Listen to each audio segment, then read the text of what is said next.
গাঁজা পাচারের অভিযোগ, দাঁতনে গ্রেফতার তৃণমূল নেতা। অভিযুক্ত পঞ্চায়েত সমিতির কৃষি কর্মাধ্যক্ষ নন্দগোপাল সাউ।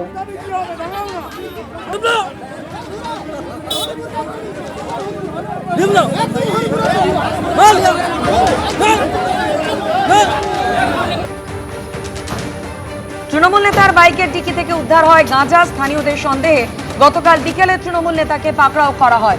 পুলিশ এসে পরে গ্রেফতার করে তৃণমূল নেতাকে।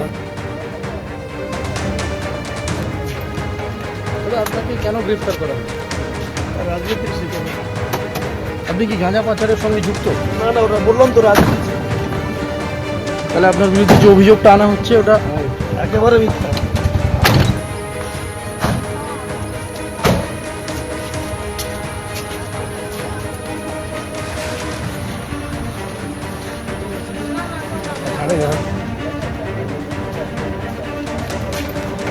তাহলে আপনাকে কেন গ্রেফতার করা হয়?